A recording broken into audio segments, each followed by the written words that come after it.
네, 안녕하세요. 컴퓨터 사초의 최우선 강사입니다. 자, 컴퓨터 활용 능력 2급 실기.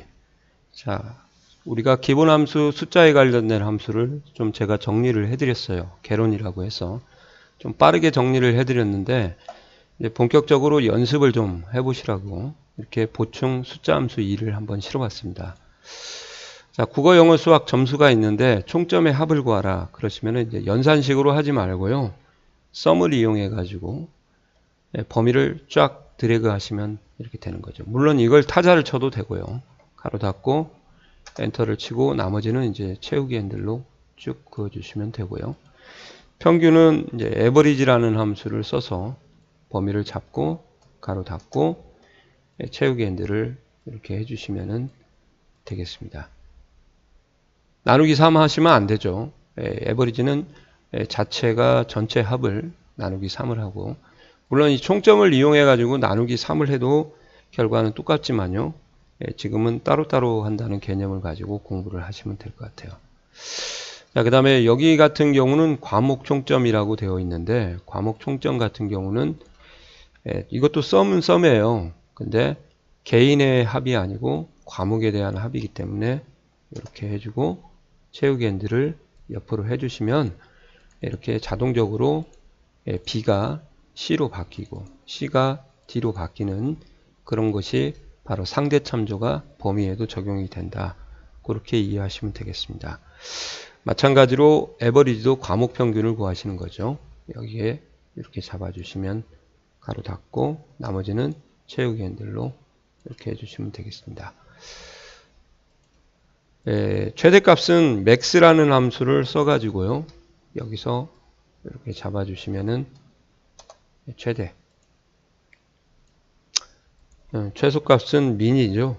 min 함수를 써서 이렇게 잡고 가로 닫고 물론 함수가 하나일 때는 가로를 안 닫아도 계산은 되지만 나중에 중첩 함수일 때는 에러가 발생하니까 될 수 있으면 좀 가로를 닫아서 인수들이 안 도망가게 한다. 그렇게 이해하시고 세 번째 큰 값은 large니까 범위를 잡고 컴마 3을 쓰시면은 이게 인수 구분이 되죠. 이렇게요. 나머지는 채우기 핸들 하시면 마찬가지로 되겠습니다. 세 번째 작은 값은 이제 스몰을 써서 이렇게 하시고 쉼표 3 하시면은 이제 이렇게 수월하게 공부를 할 수가 있죠. 그리고 최대는 이제 최대에서 최소를 빼라. 그러면 max에서 가로 닫고 빼기 min을 하신 다음에 여기 이 범위를 잡고 가로 닫고 이렇게 해서 나머지는 채우기 핸들로 물론 이제 라지에서 스몰을 빼도 똑같습니다. 이런 것은 과거에 나왔었고요. 지금은 이제 문제의 난이도가 올라갔기 때문에 이제 이런 시험은 안 나온다고 보시면 돼요. 그냥 이렇게 정리만 하시면 되죠. 무슨 말이냐? 산술 연산색에서 세모 마이너스 또는 곱하기도 되고요. 네모가 왔다. 그러면 여기 안에 함수가 인수로 참여할 수도 있겠다. 그 정도만 체크를 하시면 되죠. 인수가 아니라 피연산자로 참여한다. 그렇게 연산식이니까요. 아무래도 뭐 이런 건 안 나오겠죠. 3-1 같은 경우는 시험에 안 나오겠고 뭐 A1-B1 같은 경우도 시험 나오겠어요. 너무 쉬우니까 틀리려면 여기에 함수를 피연산자로 집어넣는 것이 나올 수 있겠다. 나옵니다. 그렇게 해서 준비를 하시면 될 것 같고요. 그 다음에 이제 판매 금액을 가격 곱하기 수량으로 하라고 되어 있는데 물론 이런 수식을 연산식이죠. 할 수 있겠는데 이제 프로덕트 연습 한번 하시라고 그냥 실어놨어요. 프로덕트는 곱함수고 범위를 이렇게 잡아도 되고요. 따로따로 잡도록 하겠습니다. 그냥 이렇게 해서 떨어져 있는 범위가 있을 수 있으니까 그냥 이렇게 할게요. 이렇게. 그러면 이 인수들의 곱을 300 곱하기 7을 하는 거죠. 그래서 이거나 이거나 똔똔인데 프로덕트를 쓰라 하면은 이렇게 못하고 이렇게 해야 되는구나 좀 알아두시면 좋을 것 같고 그 다음에 A반, B반, C반이 있는데 에버리지의 맹점이죠. 산술평균에. 자, 어떤 반이 우수하고 골고루 잘하는지를 파악할 수가 있나요? 못하죠. 그래서 쓰는 거예요. 이제 표준 편차다. 그래서 표준 편차라는 것은 개념만 약간 말씀을 드릴게요. 그래프를 그리면은 이게 평균이라고 하면 이 평균으로부터 떨어진 거리들에 대한 평균이에요.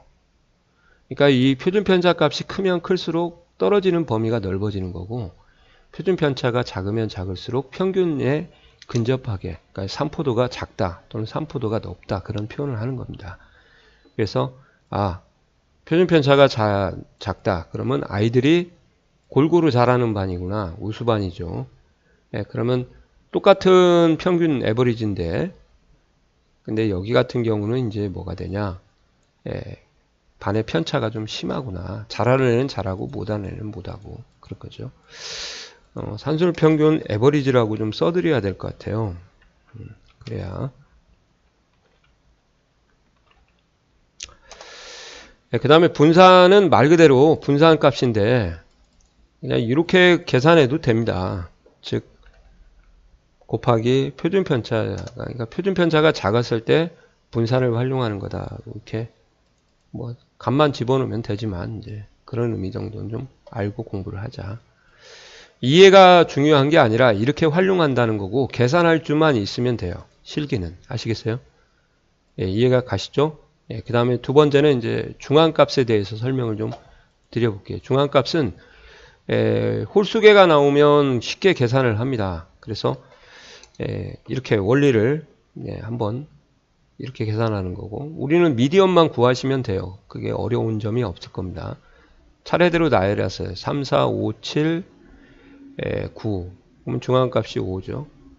그 다음에 짝수계일 때만 원리를 좀 아시면 좋죠. 1, 3, 4, 5, 7, 1, 3, 4, 5, 7, 9. 맞나요? 이렇게. 하나, 둘, 셋. 짝수계예요.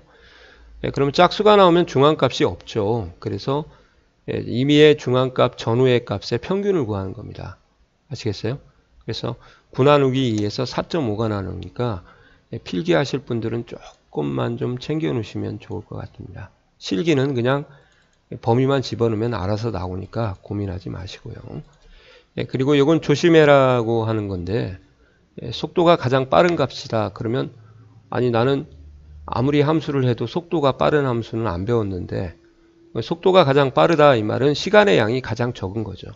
제가 두 학생을 이제 마트를 좀 다녀와라 해서 A하고 B 학생을 불러서 갔다 왔어요. A가 1분, B가 30초 걸렸어요. 그럼 누가 더 빨라요? 30초가 더 빠르니까 시간과 속도는 반비례죠. 그래서 속도가 가장 느리다 그러면 시간의 양이 가장 많은 맥스를 쓰는 거고, 속도가 가장 빠르다 그러면 가장 속도가 빠르다는 건 시간의 양이 적은 거거든요. 그래서 민을 쓰는 이런 문제도 한 번씩 생각을 하고 문제를 좀 접근하자, 이제 그렇게 좀 생각을 해봤습니다.